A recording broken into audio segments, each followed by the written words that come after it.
Hello, I'm your host, Leonard Duncan. Welcome to a new episode of ATV-TALK, a motorsports podcast. Please join us every Tuesday at 5 p.m. Pacific Standard Time. We bring you interviews with industry professionals, live events, live news about the motorsports industry in every episode. Enjoy the show.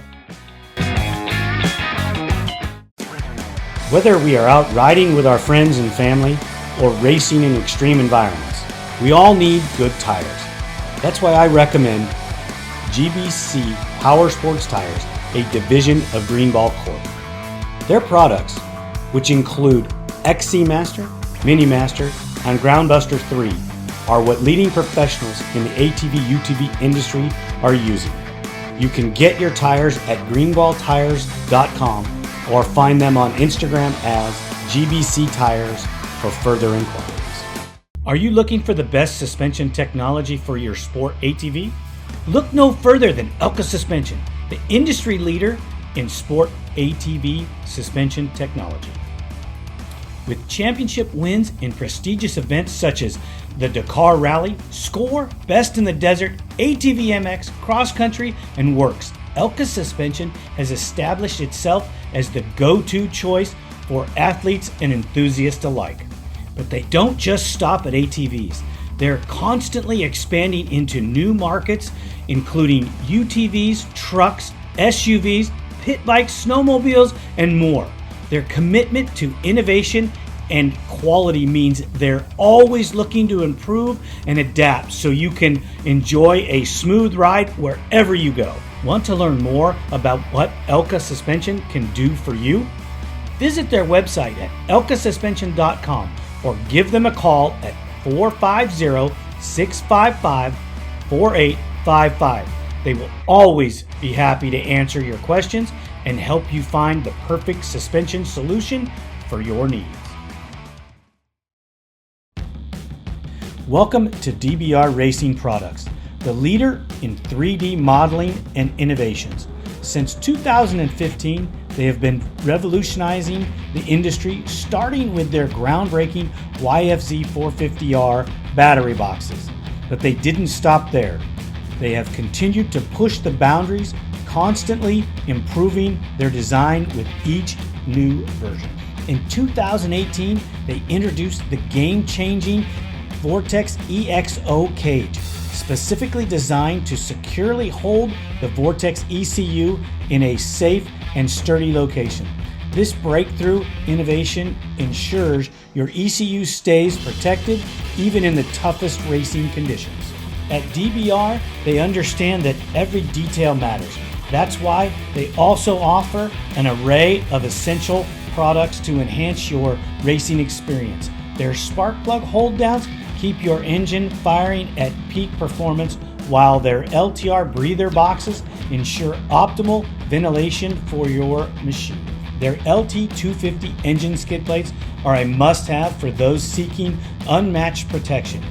Engineered to shield your engine from impacts and rough terrain, they provide the ultimate defense for your ATV. But that's not all.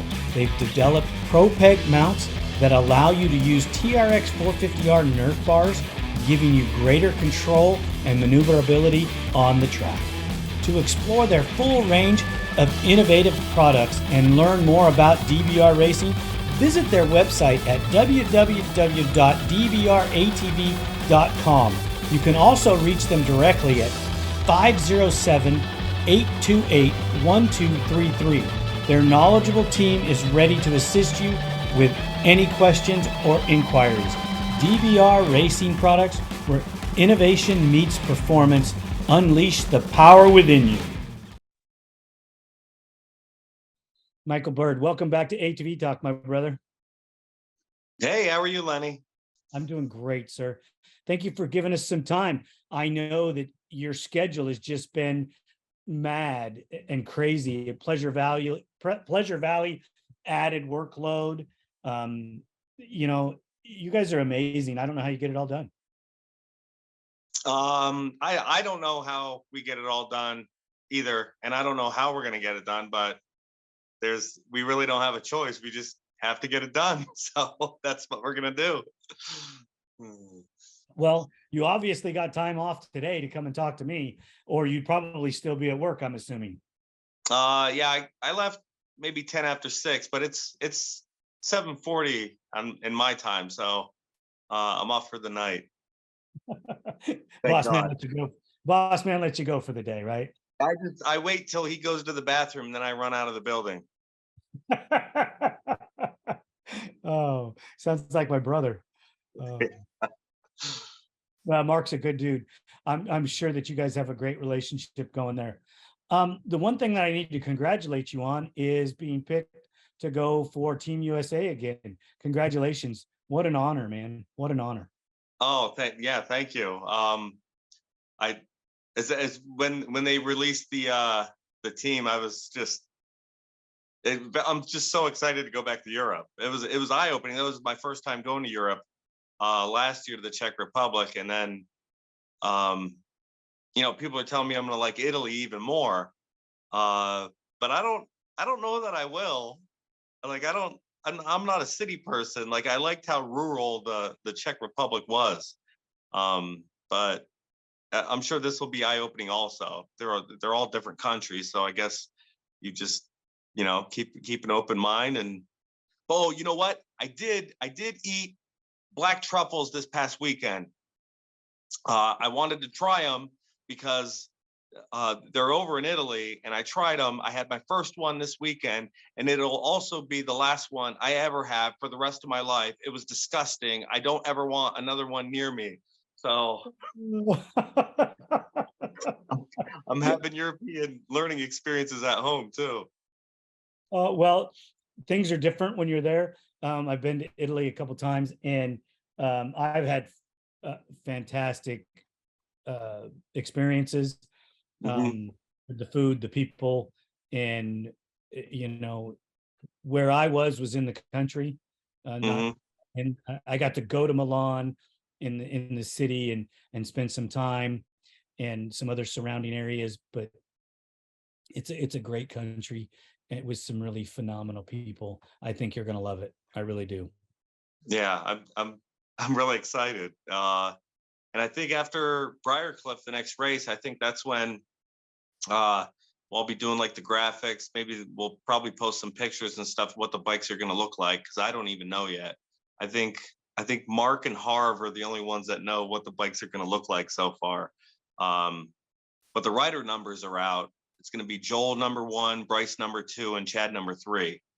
So that's cool.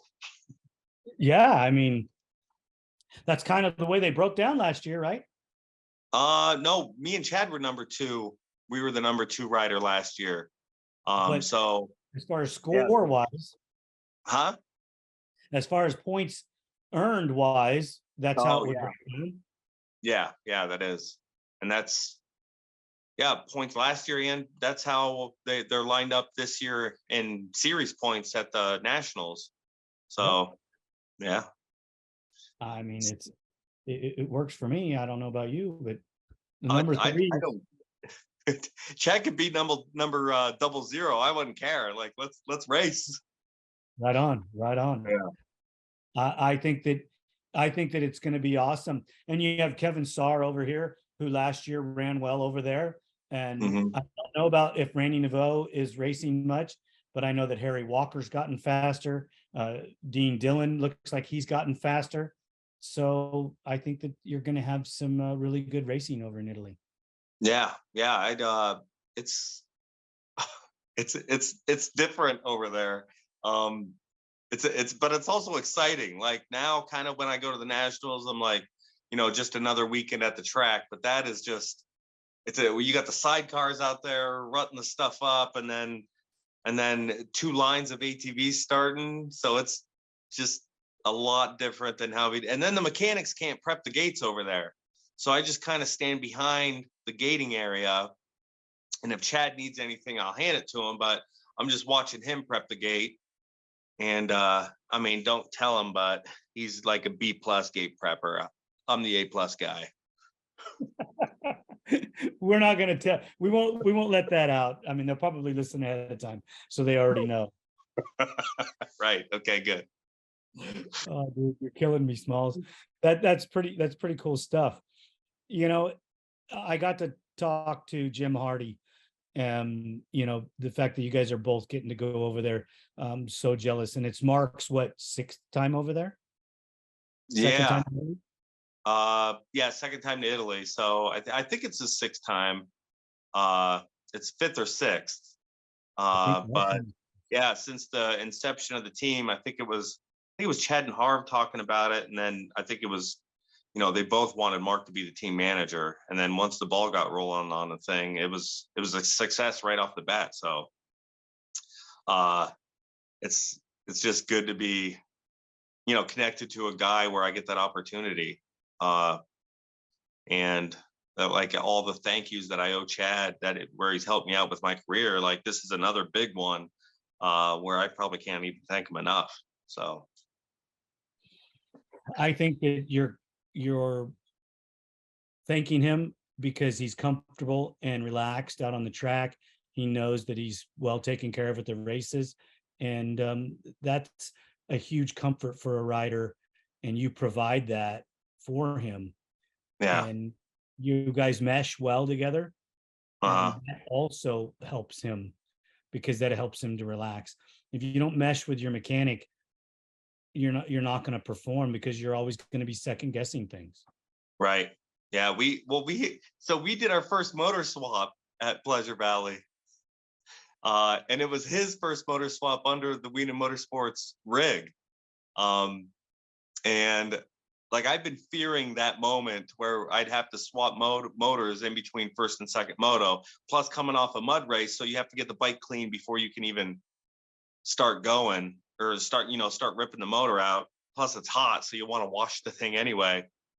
So I did I did maybe 80% what I normally wash it, but I knew we had to get a motor out and put a new one in. And uh I like worked as fast as I could uh without messing up. Like I had to make sure that everything was tight. And so I get the motor back in, and I think we fired it already. And Harv came over and said, "Hey, we're gonna give everyone an extra 40 minutes before the next moto." And I'm like, 40, like I just worked my butt off, Harv. Like, We're ready now. you could have told me an hour ago so I could have drank some water or something. Yeah, we were ready to go. But I'm glad he gave us the extra time because I did double check some of my stuff and double check it. That's like the peace of mind I need. So, when Chad's in the air, I'm not thinking, oh, did I tight that? Because that happens all the time. It's natural. You always worry, and I especially think you guys worry because in motocross, they hit some jumps, and they're flying through the air, and it's just exciting but scary all at the same time. Yeah. They're high in the air and they're moving, probably 40 mile an hour, maybe more, maybe less. But I mean, the how fast they're moving, you don't want to hit the ground going that fast. I mean, Chad got hurt in Florida and he was probably going 10 mile an hour when he hit the ground, and that's a broken bone. So It was a hard impact um, too. yeah, it was. I told him he needs to learn how to bail. He held on a little too long. He could have got a softer landing, but He was trying to sometimes ride it out. he does that too. He rides things out where I'm like, I would have jumped off a long time ago. Like in Georgia, he spun out. He was fighting for the whole shot, and him and I think someone tapped his rear wheel, and he just started spinning. He stayed on the thing, and then Cody Ford made contact with his Nerf bar like a T-bone, and then Chad's going backwards like 20 mile an hour. I think he was just holding the clutch in, and like the bike went up in the air going backwards and spun around, and he rode the thing all the way out. He was in last place, but he never got off the bike. And then he takes off and I think he got third place that race, which was just wild. But That's why yeah, they yeah, ride them. That's why they ride them and we work on them. right, right. Yeah, I'm not an expert in riding them by any means. Oh, dude, I'm not either. That's always wanted that to lend to somebody else because I figured out early on in my racing career that I was a way better mechanic than I was a rider. Yeah, yeah. Yeah, I never even rode them either. I played ball sports when I was in school when I was younger. My best friend's he was the quad rider, so I never even got to ride them. I was just straight mechanic the whole time. How about any testing? Do you go out and do any of the test work? Like I know you guys probably use a lot of dyno stuff, but we still do old seat of the pants testing where whether we're depends on what it is where we do the testing, but I still get to do that. No, I've rode it on a dyno, but like when we get done with quads and Mark will take them out and test ride. I'll go out and listen, um, just listen to the motor and I'll watch the suspension. But Mark still rips pretty good. Yeah, I mean he grew up right by Pine Lake, the TT track, and sometimes when he does a 180 and like he's moving backwards and he drops the clutch and he just takes off going the other way, and I'm just thinking, like, why doesn't he go out once a year and race like a 50 plus class or something? Because he could probably compete pretty good for 3 laps, maybe, but he should. He rides enough and he's got some talent doing it. He's just been an engineer and mechanic, his whole life. So he's never, besides in his younger 20s, he hasn't raced since then. Yeah, I love the test track at my old shop. You dive into the turn and throw it sideways and drift through the turn, and you're on one wheel accelerating out of the turn as you're shifting, you know, straightening the machine out. Oh, I loved it, but there were no bumps in it, and I wasn't racing, so it was funner, and I didn't get tired. Right. Yeah, you drift in, you drift out, and there's no one there to hit. Yeah, I'm not having to pass anybody, or I'm not having to do anything crazy. And we got done building some Lobos to go back east. I mean, we were hours from the trailer driving away. And one of the guys that worked for us at the time was super talented with trials, bicycles, motorcycles. He could ride anything. He could ride anything. Mhm. Great hand-eye coordination, brake control. And he's out there and he does a stoppie on this brand new Lobo that's set up, ready to go back to the Nationals. And he's vertical doing a stoppie on the nose. And my brother, I thought he had a heart attack right there. He lost it. What are you doing? Oh my God. He freaked out, and I'd already seen him do it, half a dozen times. So I was over it and knew that he had it under control. But it was the first time my brother had seen it. And oh, it was, yeah, I thought it was over right there. Convulsions in his face, veins popping out. I'm like, dude, it's okay. He knows what he's doing. He knows how to, Yeah. he's super good talent. I mean, there's no big deal. It's not that he doesn't, it's what if. Well, what if the freaking lightning bolt hit the bike and destroyed it before the race? I mean, come on. What are you gonna do, right? Right. But one of the things that I wanted to talk to you about is you are a professional race mechanic. You work in a one of the most famous ATV shops in the country, probably in the world, and you work on YFZ450Rs. Yeah. And this is a machine that started its life in 2009 and has pretty much now dominates the industry as the machine that you want to race on or ride on. And I just wanted to get your opinion of some of the pluses of the machine, and some of the things that you know about it, that so that the listener base, the people that are recreational riders, can pick up on it, and that some of the other racers that, not that I want them to switch brands, but know what they're getting into if they're going to switch to a Yamaha. Yeah. Um, you know, the the first thing the first thing that I noticed is the body position on the bike. If you're riding a Honda 450 and you've been doing it for years and you sit on a Yamaha, it's gonna feel alien. Like at first, you almost feel like you're about to fall over the bars when you switch. Get on a Honda. You kind of sit a lot lower on the bike. You feel like more in a cockpit. where on a Yamaha, you're kind of sitting up on top of everything. But the biggest plus, you know, when everyone started switching from all the Honda riders, when they were switching to the Yamahas, the biggest thing was how planted the bike is through rough stuff. And you can definitely see that with the way Joel Hedrick rides now, because I see him almost high side every weekend, but he never does. And he is on the throttle and he is moving, and that bike just, it's planted. I think Baldwin was saying something maybe 2 weeks ago about, he said the more he rides them, the more he likes them. I know when we first switched to Yamaha, he didn't like that. Yeah, when I say he bleeds red, I'm not talking about just red blood. Like, he bleeds Honda.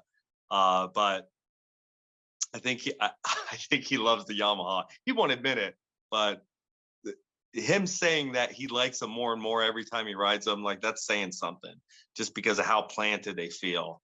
And yeah, I have to concur with Mark. I'm a diehard Honda guy, uh, but you know, I like the Yamaha more and more and more. The more I get to work on it, the more development that we do with some of the products that we use, and man, it's super solid for a machine. If you're going to go buy one, you can't go wrong right now. I mean, that's there's I couldn't give you one reason why not to go buy that Yamaha.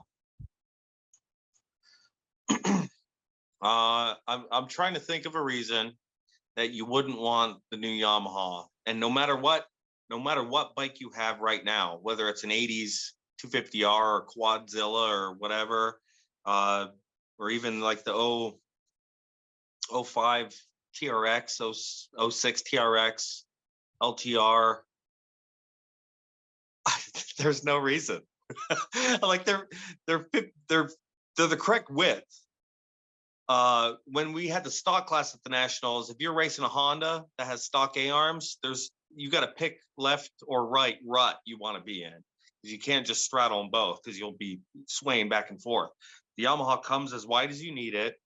The power that down low, the power curve on those things it's already good out of the box. Yeah, I cannot, other than you need to shave the seat. Just because if you want something to feel like you're sitting inside the bike a little more, that's the only reason that it would feel weird when you first get on them. But the more you ride them, like I said, the more you'll love them. There's guys, I've seen kids in like racing an A class on a stock Yamaha, leading the races for laps, compared to like $30,000 race machines. So they're very good competing bikes. And all of the innovation that goes into them from the industry itself, not just Baldwin Motorsports. I'm talking about, there's 10 to 12 companies that are building innovative product for that machine. Yeah, maybe more. Yeah, I mean, I'm kind of used to seeing the same parts. Like, there's not, besides suspension, there's not a lot of difference between Cody Ford, Bryce Ford, Michael Allred, Chad Weinen, Adam Ulrich. There's just, they're all basically the same. I mean, shock lengths are a little bit different. Just the JB and Walsh A-arms are just a little bit different, but everyone's basically doing the same thing. And it's not hard to get a lot of power out of those. It's a little harder to get a lot of power and keep it under sound, but and then, you know, when Jaime at PP Tuning did the second injector on Thomas Brown's race bike, I think it was after Daytona, the first year that we were doing Thomas Brown stuff. That was a game changer. I know it. We were at Underground, and there's a big triple in the middle of that track, and it was raining, and Thomas Brown's winning, and he was the only one clearing that jump with the big tires. and I think he might have been the only Yamaha with the Baldwin motor and the PP tuning with the second injector setup, but nobody was catching him. And that was with a weighed down bike, mud all over it, big tires. And Thomas is ripping this huge triple. And even Chad will tell you, like, Chad could not get over that thing. But now Chad has PP tuning with the second injector too. And that second injector, the power curve on those things it's pretty good. Well, you guys have had a number of years to develop it. And I mean, that goes to the conversation about the development of the machine. Mm-hmm. I know that a lot of the similarities in product that you use are the same, but there are companies like ours. We don't use the same product that you do. Right. We develop our own Mm-hmm. for what we believe is the best way to do it. Not to say that anybody's wrong or different. In your little world, it's working for you, and in our world, it's working for us. Right. Well, and I know there's, when you go to the nationals though, there's freaking 10 different ways or 20 different ways to skin the cat right there in the pits. Yeah. Well, Tim Detling Racing, he has a second injector kit also, but I was more or less talking about everyone in the higher classes will have a second injector. I don't know which way they're doing or anything like that, but when I said we're all basically doing the same thing, like we're all running pretty much the same amount of travel and this and that, all running the same size tires. They're all different tires, but we all do them a little bit differently. And that's capitalism right there, which is a good thing. Oh yeah. All these companies are just pushing each other. So, and after that second injector thing, I keep thinking about, like, what's next? What's the next step someone's going to take and make the bike just that much better that someone hasn't thought of yet? Do you think that, no, I don't want to get off topic, but do you think that if Yamaha came out with a new model, they would come out with a motorcycle engine in the ATV chassis? I don't think you could do that. I mean, they could, but we have enough power out of these motors right now. And then, like, so if you're riding on a mountainside in a dirt bike, dirt bikes lean, so you can be straight up vertical in a dirt bike riding on a mountainside. But if the mountainside's like this and you're on a four-wheeler, the four-wheeler's sitting like that too.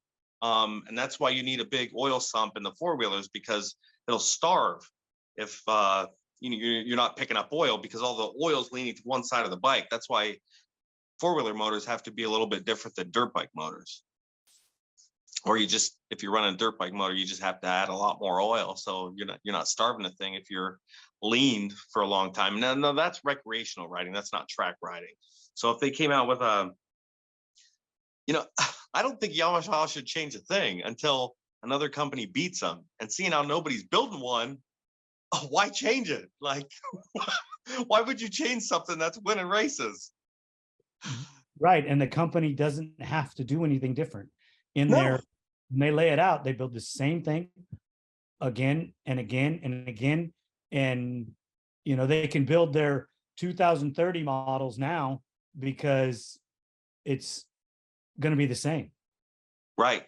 And at least they're leaving something for the aftermarket companies. So, and that's not a bad thing to have, is aftermarket companies getting to sell parts. Yamaha put out like a YFZ450R Chad Weinen edition with the second injector and an FMF pipe on it and a kill switch. Well, then what the heck am I going to do? So they better not do that. And I'm going to patent that idea so they can't take it. No, they won't. I don't think they would. Too many restrictions getting it into the country at that point. Yeah. But that's a whole nother conversation that we could have. No, I don't think that they should, because they already you can't buy a 450 Yamaha in California. Really? Yeah. Why not? Big brother. Huh. Well, So what how's the Arizona Yamaha dealerships doing? Great. Are they? Selling everything they can get their hands on. Yeah, I can imagine. Well, Doesn't tell you you can't own one. It's because you can't buy one. Oh, right. Because, well, I mean, people are going to buy them anyway. I don't know why they wouldn't just let them get sold so they can make some tax money on them. But It's bad governmental management yeah, and a belief in climate change that's a total lie. yeah. Well, that's a whole nother conversation. But the machine itself, if you go from never touching one, the first time you work on one, so you go from you working on your TRX450R and you start working on a Yamaha, the first thing on your mouth, well, it's not a Honda. Well, yeah, it's a good thing that it's not a Honda because it's different. Yeah. And the 10th time you do a motor swap, you're going, hey, that's nowhere near as hard as I thought it was. Right. Yeah. And, the motor is heavy, but getting the tank off is easy. It's one bolt to get the tank off, which I love. You just slide that bad boy back, unplug the fuel pump, and the tank comes off. But you're talking about, so the first thing, if you're gonna ride hard though, do you guys do the gussets on the lower link where it hooks to the frame? For off-road, it's not needed. We're not breaking the frame there. Yeah, that's like the first thing that we tell people, like, you have to get that done because you'll break them. But I'm coming from where guys are hitting Godzilla at Ironman Raceway, where if you come up short, you're going to break your frame. But the cool thing about those frames is, like, they have them in sections. Like the top rails, you could just unbolt one and put a new one on. The bottom steel pan, because only the top's aluminum, the bottom's all steel. Right. You can just, bolt that piece on. And it's kind of cool that you can take your frame apart, powder coat it different colors if you want. You being in California, just rainbow it up and bolt it back together. Easy, brother. Easy. Picking a scab on your nose with that one. All right. But yeah, I don't know. It's kind of cool. It's like, Henry Ford's interchangeable parts with the old Model Ts. Yamaha kind of did that with a frame, where if it was a Honda, once your frame is done, you have to get a new frame. It's kind of cool that Yamaha's, you can just add and replace pieces. I have pieces that I'm collecting in our shop, frame pieces for the YFZ450R, so that I can have like a little display. And I have done the pieces different colors, like a satin black and a gloss black and a blue, so that we can show the customers, the different colors that they have choices from, not just for the Yamahas, but for multiple other things. We bolt our bumper on there and set of flex bars and a steering dampener, things like that, just for that reason. And I've collected all of those pieces from damaged frame stuff and fixed it all. Oh, the aluminum pieces? The aluminum pieces, the steel. I had a steel bottom rail that was bent and twisted, and we straightened it all, lined it all up, made sure that it was all correct, fitted it with a machine that was in good working condition, so that we bolted it in, made sure it was correct, took it out, and put the machine back together. Just because I wanted to put it together correctly instead of having it sit off or not look correct, when you put a bumper on it and stuff. Right. So, yeah, I love that. I hated it at first because I thought, oh, it's going to break, it's going to come apart, it's going to do this, it's going to do that. And it's actually Yamaha did a great job putting that together. Yeah, they did. I like it. I would have in 09 to, quite a ways down the road, I would have never said that was okay. Right. And now, being that I've spent more time with it, yeah, it's pretty damn cool. Yeah. Hey, have you ever put a precision dampener in a YFZ where the radiator's in, the stem's already in and everything? This is going to sound bad. No, because I don't Oh, use that product. really? Oh, well, they're a pain in the butt. I think that's the one thing I could say that a Honda's easier to work on is just installing a steering dampener on it. It's a little more open in that front end, but because I was thinking, is there any negatives to working on those compared to probably the Hondas, which I worked on a ton? And that's probably the only downside to working on Yamahas compared to the Hondas that I can think of. Oh, there's one extra valve. I mean, Air that's intake, putting the air intake on when the frame rails are all in place is a pain in the ass. uh a carburetor or a throttle body.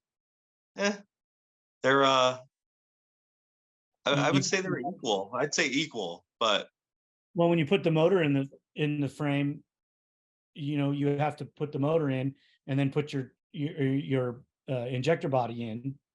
But to put the boot from the injector body to the air box, or however you're running it, that's kind of a pain in the ass to connect.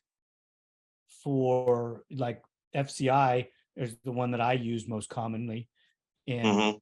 I have the least amount of issues with, but it's still a pain in the ass to put on compared Yeah. to when I put a Honda carburetor on.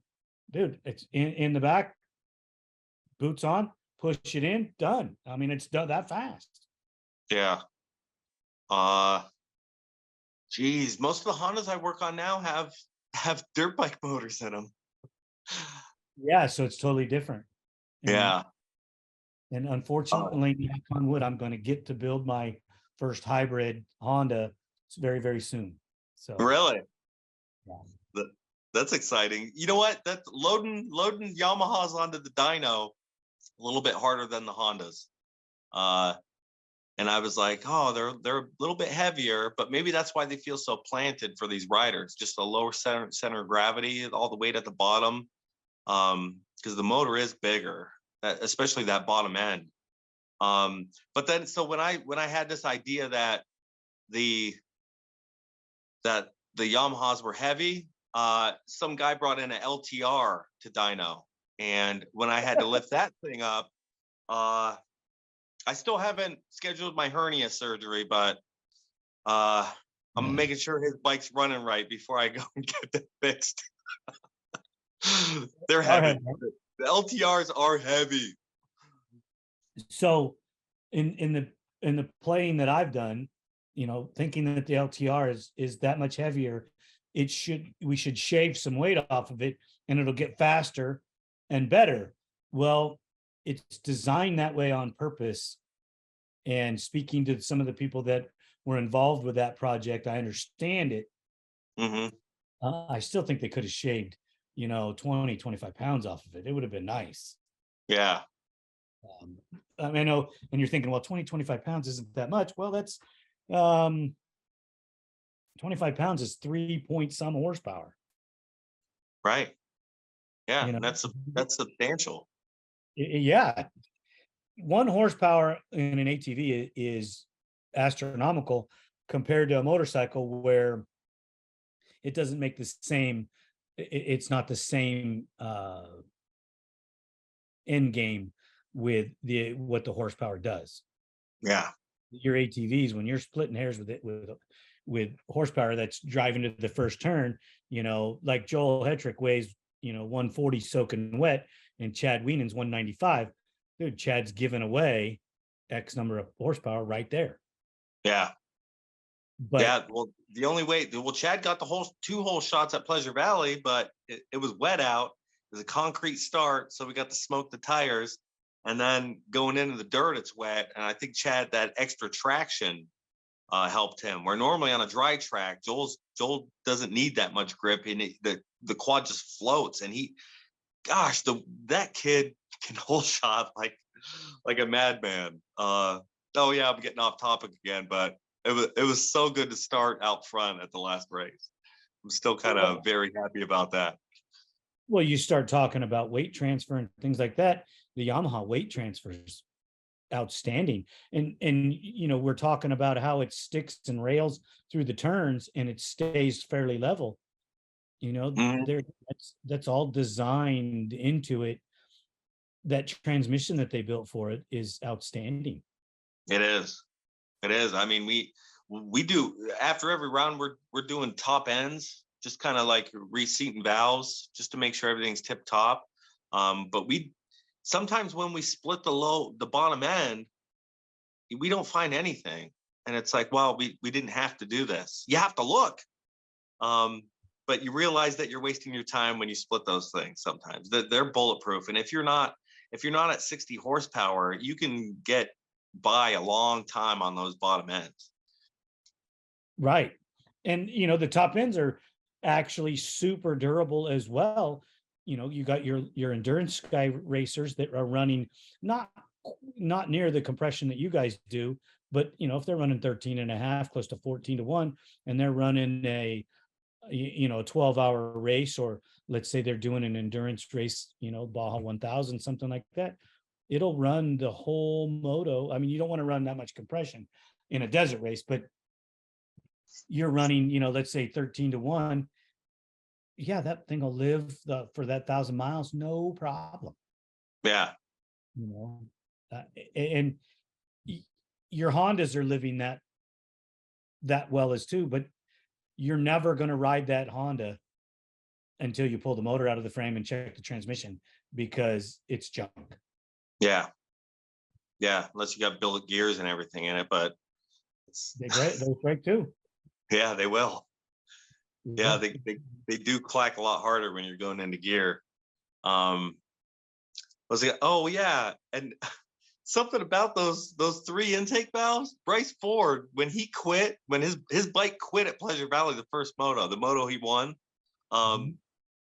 he pulled the air filter off and got it to fire, and he raced half that moto with no air filter in the mud. And Mark said there was wood chips in his throttle body, and he was still going. And he was on the rev limiter with no air filter in the rain. Whoa! Just bonsai in every jump. It was like Nick DeNoble last year at Ironman. I was just looking. I'm like, what is he doing? He's a crazy person. And then he goes out and wins the moto. But yeah, those motors are tough. I can't wait to hear the report. Mark's probably already got it apart, but I would have loved to have known how much wear factor went into that engine after running it with that much muck through it. He has pictures. I tore that motor apart last week. His second. Oh, I might have pictures on my phone, but you should talk to Mark and do a short with him. But the left and right intake ports were noticeably dirty. When we pulled Chad's motor, there's pink mud in there because the mud and water pick up the oil from the K&N filter. Right. So you see all the pink mud caked out throughout the intake and everything. Oh, it was nasty. That was a very nasty race. Yeah, and that just goes right down into the crank. And yeah. Destroys the. I mean, if you were going to give the Yamaha a weak link, that's what I would say is the weakest part. Is what? The crank. The stock cranks are I would, yeah, we know that the 14 up clutches have issues, but that is what it is. But that crank in a performance setup is your weakest link. Yeah. Yeah. In stock format, you guys don't generally use the stock format, so no. Well, we have a local track close to here that people run stock cranks, and we redid a bottom end for a customer. This is like 2 weeks ago, and they took it out, and like within 3 hours, they threw the rod, and they said, "Well, is it warranted?" No. Like it just happens. I mean, that's racing. Things go out. But I would say, I mean, the crank that's a pretty big deal if it's a crank is their weakest link, but there's not a lot of weak links on that bike. So if Yeah, we're talking chassis, we're talking a weak link where I've watched the oil filter come out of a machine full of metal shavings, flush the oil twice, put a fresh oil filter in it, fresh oil in it, and it go out and run a 2-hour moto. Yeah. I mean, they're still they're good bikes. I'm trying to think of regular problems. The fuel pumps, sometimes electrical connector on the fuel pump will come off from landing hard on a jump. So before, like every build we do, we solder the wires on inside when you pull the fuel pump out of the fuel tank, and we actually solder those on so they don't come off. I've had people come over, my bike ain't running anymore, it just died on the track, and normally that's what it is. The axle nuts will come loose. They'll come loose, and I'll tighten the crap out of them, put all 4 set screws in with Loctite, and they'll come loose again. Then other times I'll tighten up a guy's axle nut, no Loctite, I'll just tighten the set screws and the thing won't come loose. So that gets checked after every time on the track. And that's not a big problem, like at all. And if I was going to have to give the Yamaha a grade, I'd probably say an A. An A, and that's if you're going to give a 250R an A+ for the best ATV ever, I would say then the YFZ450 at least gets an A, because it's probably actually the greatest quad ever built right now. But as far as popularity and longevity, the 250R is probably still king. I would have that argument with you, and could argue either side for either machine, because the 250R was only built for 4 years, and it's still being developed today. You can build a complete 250R aftermarket right now. Right. And you can't build a complete Yamaha 450R, but the aftermarket companies haven't had to go out and develop cases and trannies and things, because the manufacturer's still making it. So if they stopped in 24, you got 10 years. So you're going to 34 before they stop making parts. Right. So next year is the last year Honda has to provide parts for the 06 up model 450R Honda or 450ER Honda. And here's the problem. They've already stopped. There's already certain pieces that for the TRX 450ER that you're struggling to buy. Yeah. Yeah, and that's a shame, because that's like, as far as the amateur classes, there's a lot of Hondas out there still. And I mean, it sucks that Honda's basically forcing people to go buy a Yamaha. But I mean, that's a conversation that we can have, because I hear things, for the amount of people that I get to talk to, I hear things all the time, which I'm sure that Mark hears rumblings for the amount of people that he knows, and he gets to talk to the Yamaha guys. I get to talk to a little bit of everybody, and from some sources, there is a 450 coming, from what I hear. From Honda? Can't tell you a manufacturer. From somebody. Well, Honda R&D is right down the road from us, and our ex-employee works there. So when he was going to school for engineering, he worked at Baldwin Motorsports, and like he'll still come up and talk to us sometimes and stuff like that. He still talks to the lowly ATV people. He does. He was actually part of the team that was doing the Honda Talon when that was in R&D form. And then there was photos leaked. And I think we sent him the leaked photos, and he was like, "Where'd you get that?" because they weren't supposed to be out to the public yet. But things get out sometimes, and I think sometimes the companies want there to be a little bit of buzz, because if it's a total secret, you're not creating a buzz, you know? It's Honda almost like doesn't, an underground commercial. Honda doesn't want that, No, because we were well, involved in the 04, 05, the 04 debacle on the West Coast.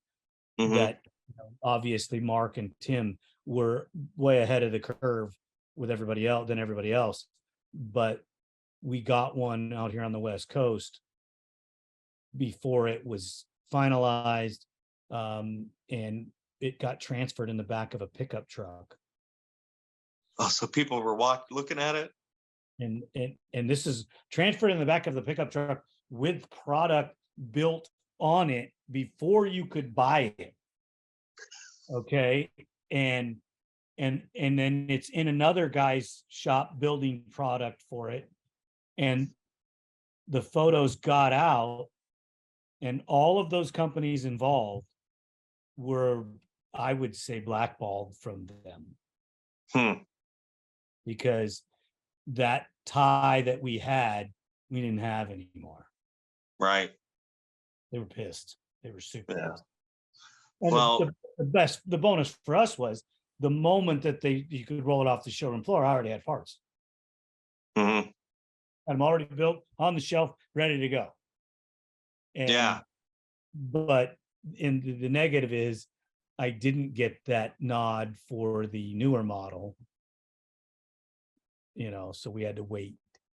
And for any of the other stuff that has been done with them, we didn't get the nod either. Mhm. You know. Yeah. Well, I know when the 05 came out, the 04 05 came out, uh, I was doing all the shipping at Baldwin Motorsports then, and I was shipping out like 28 to 35 boxes a day, pipes, carburetor kits, just everything you can imagine. Like the way the industry moved back then, just how much stuff that we were sending out the doors, like we couldn't keep up. And there was like 4 or 5 of us working there at the time. I mean, now it's just me and Mark. And me and him do a lot of work. I'm doing a lot more wrench turning. I don't touch the shipping anymore, but it seems like we have to install the parts now. Where back then people were doing it in their garages, like just pipes and just cams and everything just going out the door, because people were building those new Hondas. I mean, that it's a little bit different now, because you can't just change a jet, you know, on a Yamaha, because it's fuel injected. You need to get the thing tuned. You can do your whole build, but you're not riding it till you tune it anyway. We could have that conversation too. Yeah. It all depends on what you believe. And I've ridden so many machines where I've taken a Vortex, plugged them in, set the fuel trim, and picked the ignition curve and ridden them, and they're awesome without putting them on a dyno. And Yeah. then you can talk to the dyno guys and see where their theory falls in place. And I respect all of the different theories, but I do so many units where I don't put them on a dyno. That was Mhm. the selling feature for the Vortex, was you don't need a laptop, you don't need a dyno. The Right. average Joe. Yeah. 1-2% guys. We're talking the average guy can put a pipe and a air filter in his bike and put a Vortex in it, set the fuel trim and the ignition curve and go ride. Mhm. And you're not going to gain enough on the dyno to justify the money for the dyno. Right. But Oh, now, yeah. let's talk about the Weinens and the Fords and all the other guys that are racing at the professional level or the pro-am level. Yes, they're going to gain from it massively, because you have motor packages that the Vortex can't cover. You have a second injector. You have things that are just, you need better. You need a better ignition curve or acceleration curve or a fuel mapping setup to work with your modifications. Right. So Well, see, well, it, that's the thing. We'd like to be even, like all your fuel trims, low, mid, and high at 5 to start the day. And then if it gets muggy or gets cool out or something, then we'll tinker around. Even like Chad and I mess with that stuff throughout the day. But yeah, with those extreme builds with the cams and everything, the tuning is important. But there was a local kid here with, like, he had hot cams in his bike, a pipe on it, and he didn't have the thing tuned. He just had a vortex on it. We tinker around with the trims, but yeah, that was, but no second injector or anything. And he was right. like, he was racing B class then, so uh yeah, they did just fine. And And then you know, then his rod went.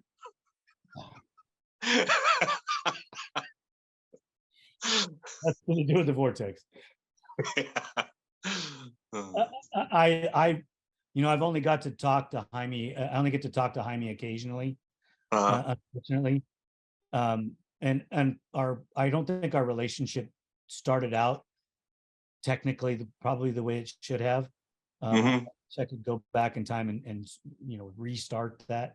Um, but that guy, the more I do talk to him, and the more that I learn about some of the stuff he does, he is a smart dude. He And is. man, I think that the people that are trying to do what he does without him, yeah, good luck, buddy. Yeah. I mean, because there's just people I'll just immediately just go, no, you want to call this guy. Don't. I'm not that guy. This guy is. He's going to fix it. He's going to tell you what to do.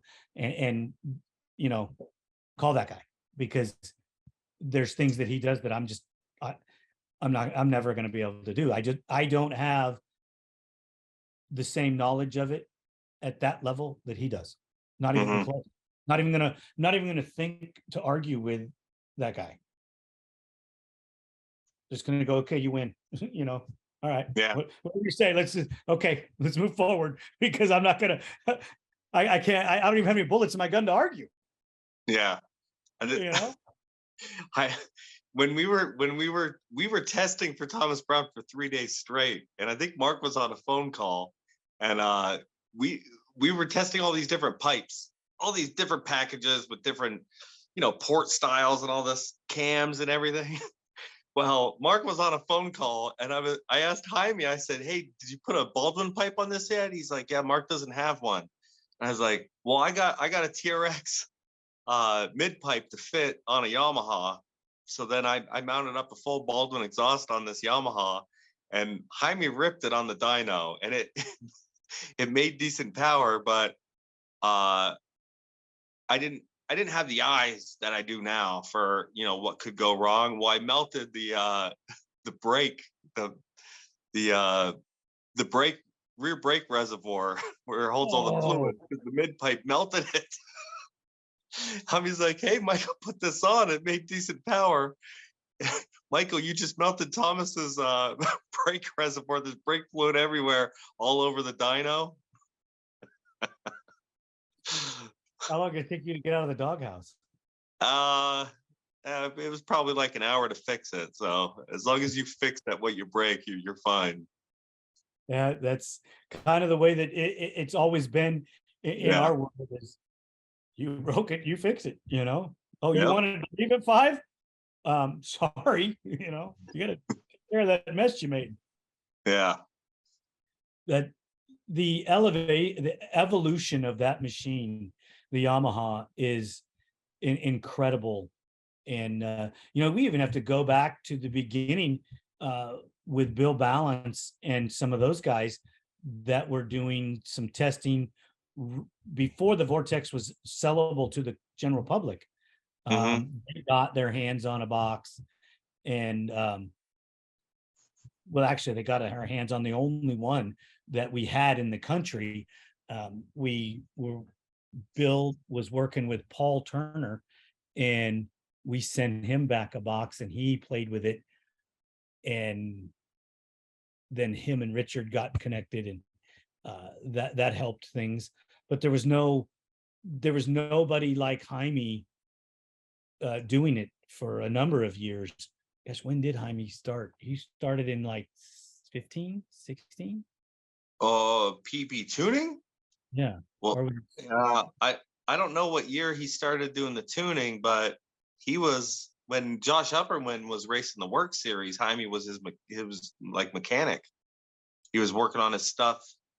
yeah, but I'm Like talking about the PEP tuning portion. yeah, the actual tuning part. So we were doing Thomas's in 2017, so it had to be before that. Yeah, I think it was because he was working with the Geico Honda team with the Honda guy there, learning the system on how to tune the bikes, and that's back into the early 2010, 11, 12, 13 range. Uh-huh. And that was before it had to have been the 12, 13 range because Tomac was still riding for the 250s back then. Yeah, so he was getting his education on it. There was a young man, I forget his name, and not even a young man, that worked for the Geico Honda deal that was friends with Richard. And that guy, I remember, I know we're so off topic. That guy was tuning for variables in humidity by the fraction and temperature. Mm-hmm. So when they went and raced in the heat in Texas at the Nationals, Mm-hmm. would go through his chart with his curves and download the curves in the box for the heat that they were riding in with the humidity levels. Right. And I'm sure that's a real lean one for when they're in Colorado and yeah, all that stuff. But that's cool that the Vortex, like you could have that many tunes on there. There's what, 9 different tunes you can have? 10. 10. Oh, I forgot about 0. Yeah. And you could Yeah. also change the fuel parameters. So, if 5 is our middle point, everything below 5 is lean, everything above 5 is rich, and 5 is your baseline, right? Yeah. You could also go in and change that so that you could move it down to 3 as your baseline, so that you could add more fuel all the way to 0. So you could have 4, 5, 6, 7, 8, 9, and 0 as your jet sizes in each dial if you wanted Right. to. Or you could even go down to 2 or 1, because if you never wanted to be leaner based on the information you have, you could always set it up that way. Yeah. Yeah. And then we have the little switch on the handlebars that turns the second injector off, and then it'll switch to a different curve without the second injector. So if that thing gets plugged up or starts failing, you could just flip the switch, and then you're running regular single injector mode. But that's how they're programmed. So if there's a problem, hit the switch, and bam, you're fine, you're good to go. You're missing a little bit of power, but you're still have plenty. You can still win a race. Yeah, because if you got into an era or an area of where you're having an issue, it's just like having a second ignition in a race truck. Yeah. The switch where they have a complete separate ignition coil and all the stuff there to switch to a new brain, and they just flip a switch and they're on the secondary brain, and the thing never slows down and never misses a beat. Yeah. Yeah, I mean, there's so many cool features for the Vortex on there and the fuel injection that when we were riding carbureted machines, what you had is what you had. When it left the starting line, dude, you didn't have any options. Right. Yeah. With the you ever had fuel boiling in the Hondas? Yeah, I've seen it in the fuel injected Yamahas too. Oh, really? I haven't seen it in the Yamahas yet, but it happened quite a bit with the Hondas. So yeah, that's a whole conversation that we could get into as well. And the developments and we solved it on the West Coast because you only have it at a higher elevation out here with the heat. Mhm. And then you make an adjustment to the fuel mix, not the tuning. Well, you're going to change the tuning anyways, but you change your fuel mix as far as what gases that you're mixing together for your particular elevation and heat, and that stops it from turning into mist before it gets into the carburetor. So, and that's what we've learned out here on the West Coast. On the East Coast, there again, it's totally different. And then we've even had fuel differences and fuel problems in Europe. Oh, really? Yeah, I think next week. No, right after the next round, which is down by Columbus, Ohio. The next round is down there, Briarcliff. I think we're doing the tuning for the Team USA bikes right after that. I'm pretty sure Jaime's coming out to our shop for that. He's flying out to Cleveland right before that round. He'll probably come to that race and then come back to the shop afterwards when we have everything. Because I think that's where I'm picking up Chad's bike, and that Joel's bike will probably come here also after that round. That's what I've been told. Yeah. And we were in South America running the Dakar stuff, and going from country to country, the fuel is different. Mm-hmm. So I don't remember if it was Lima, Peru, or if I don't remember if it was Peru or Argentina. No, not Argentina. The Chile. I think it's Chile. The fuel is no, it's got to be Peru. The fuel is red and oily. Really? And then you go across the border and you're getting a green fuel that's not as oily. And then when you're in Chile, the fuel's even a little more different. But that oily fuel caused some issues. Right.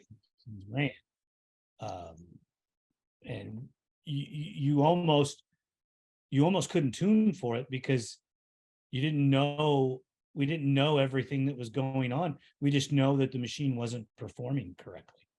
Right. It didn't get hot, but it ran like shit.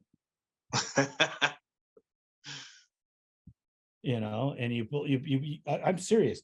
You get it out and you have the red stuff in your hand, and then you have oil, and it separates, and it's just the weirdest stuff. You'd had to seen it to really understand it. The gas that we got in Dubai, in the middle of the sand dune flats where we were at, there's a gas pump. And when you smelt it and felt the texture, it felt just like C12. It probably was. 99 cents a gallon too. Free. It was free. What? Take anything you want out of there. Oh, you want this gallon of water? That's $10. Oh, right. Yeah, the water was super expensive and the gas was free. Yeah. Well, unbelievable stuff. But Michael, as always, brother, it's a pleasure to talk to you. And I think Chad Weinen has got one hell of a guy working with him, and Mark Baldwin is blessed to have you. So anytime you want to come back on the show, which we're probably definitely going to talk before you leave to go to Italy and when you come back, because I'm so excited for you guys. I think it's great, and I'm super jealous, just so you know. We're leaving on the 30th of September. So anytime before that, I will come on, and I'll probably have more details about the whole thing also. So we'll definitely talk to you before the 30th of September. Maybe I can get you, Mark, and another to come on, and we can just have a three-way conversation about it and let everybody get filled in on what's going on. And maybe we could get inside Mark's noodle a little and have him talk some strategy, tell us how it's going to go, Ooh, we should. You know what? I'll do some eavesdropping, and we'll work on some real good questions for him. Well, we got him to come on that Instagram live last year, and you know what? I'd pressure him a little more to come on the show, but I know how busy. I mean, you tell me how busy you guys are, and the last thing I want to do is put stress on him to sit down and give me an hour of his time. You wait till right after Loretta's. That's when he hasn't exhaled since probably June. So wait till after Loretta's when he exhales on the way home, and then ask him. And I'll twist his arm and tell him, "Come on, let's do it. It was fun last time. It was fun when me, him, and Jim did it. So we should do it again." Yeah, I think it's always fun to talk to Mark, because Mark and I were actually coming into our own at similar time in the industry. So we were both kind of green way back. I remember being at Loretta's the first time I heard Mark Baldwin's name. And this is back when Timmy Farr was, just still a kid. Yeah, he wasn't beaten Denton yet, but he was fast. He was very notable, Oh, hey, you better watch this guy. He's somebody, Yeah. So there's a lot of history there, brother. A lot of history. Yeah. But okay. Hey, as always, man, thank you so much. And again, congratulations on the nod for the Team USA. It's an honor. And like I said, I truly am jealous because it's just one of those things that you would get to do in your career. And trust me, I've got to do a lot of amazing things, but representing my country at a race like that, man, that's the end all be all right there. Yeah, I'm very, very fortunate. But I think I picked the right pro rider to work for. So yes, you did. Yes, you did. So make sure you tell everybody I said hello. And again, thank you so much. I'll be reaching out to you in the next few days because I'm going to need some things from you to get a 7-day promotion instead of a 1-day promotion. All right, that works. Awesome, brother. Hey, would you hold on for me for a second? Yeah, sure.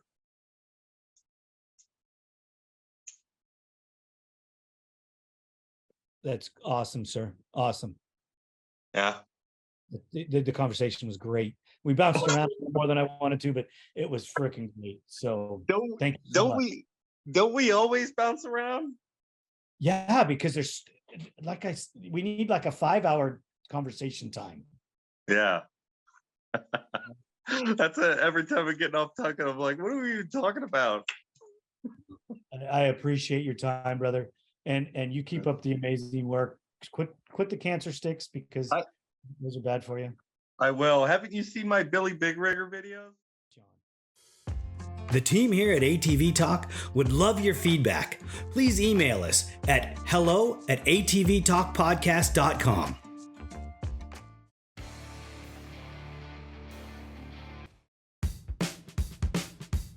If you're in need of a consultation for your current racing program, a custom ATV, or an industry guest speaker, I have the company for you. Duncan Technologies International, Inc. offers host, MC, and guest speaking services at events. Builds custom ATVs for recreational riding or racing around the world. And they offer consulting services for professional teams or individual racers. Send inquiries to duncantechinternational@gmail.com or call 619-716-1532 for more information. Thank you for listening. We hope you enjoyed this episode. If you did, don't forget to share us with your family and friends. The podcast is available on all streaming platforms, and you can find us on social media as ATV Talk Podcast. We're on Instagram, Facebook, TikTok, YouTube, Rumble, and Twitter